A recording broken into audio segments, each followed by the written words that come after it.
এর আগে দুটি ভিডিওতে পশ্চিমবঙ্গের সকল রেশন দোকানে যে ইপস মেশিন থাকে সেই ইপস মেশিনের হার্ডওয়্যার এবং সফটওয়্যার সম্পর্কে আমরা জেনেছিলাম। এখনো পর্যন্ত না দেখে থাকলে উপরে আই বাটনে বা নিচে ডিসক্রিপশন বক্সের লিঙ্ক রয়েছে, অথবা আমার চ্যানেল ভিজিট করেও কিন্তু সেই ভিডিওগুলিকে দেখে নিতে পারেন।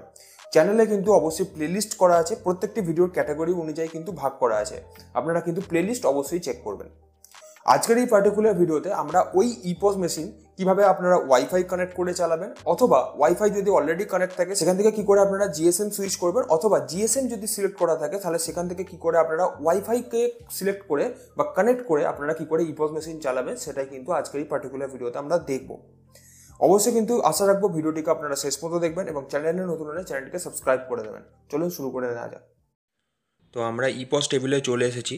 এরপরে আমরা ইপসটাকে অন করে নেব। অন করার জন্য এই যে ব্যাক সাইডে যে সুইচটা রয়েছে এই সুইচটাকে নিচের দিকে প্রেস করে ততক্ষণ ধরতে হবে যতক্ষণ এখানে একটি বিপ সাউন্ড না হয়। বিপ সাউন্ড হলেই ছেড়ে দিতে হবে, ইপসটা অন হবে। যদিও অন হতে কিছুক্ষণ সময় লাগে, আমরা এটাকে ফাস্ট ফরওয়ার্ড করে দেব।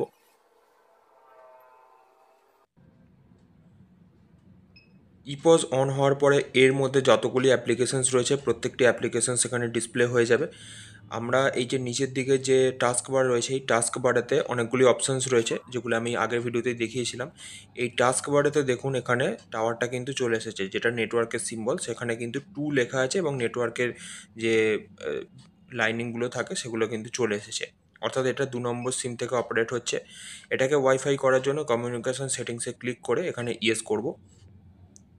ইয়েস করার পর এখানে ওয়াইফাই দিয়ে যেহেতু আমি চালাতে চাইছি, ওয়াইফাই সুইচ করতে চাইছি, তাই ওয়াইফাইটাকে এখানে সিলেক্ট করে নেব।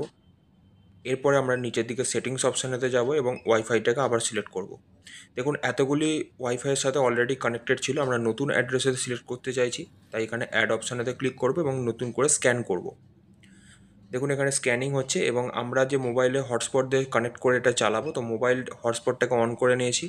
এই হটস্পটের ওপরে ক্লিক করলেই এই হটস্পটে যে পাসওয়ার্ড যদি কোনো রকম থাকে তাহলে সেই পাসওয়ার্ডটাকে এখানে লিখে নিতে হবে।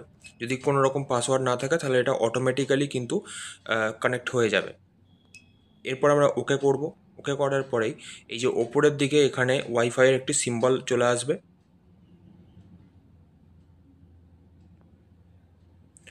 এরপরে বলছে যে do you want to save network, আমি এখান থেকে ইয়েস করলে কিন্তু সিম্বলটা চলে এসেছে। এই যে সিম্বলটা, এটা হচ্ছে ওয়াইফাই এর সাথে কানেক্ট হয়ে গেছে। এরপর আমরা ব্যাক অপশানেতে ক্লিক করব। আবার আমরা ব্যাক হব, আবার আমরা এটাকে ক্লোজ করে দেবো। এবারে ততক্ষণ পর্যন্ত ওয়েট করব যতক্ষণ না এখানে আমাদের ওয়াইফাইয়ের নেটওয়ার্কটা আসে, অর্থাৎ লাইনিংগুলো যতক্ষণ না আসে ততক্ষণ এখানে আমরা ওয়েট করব।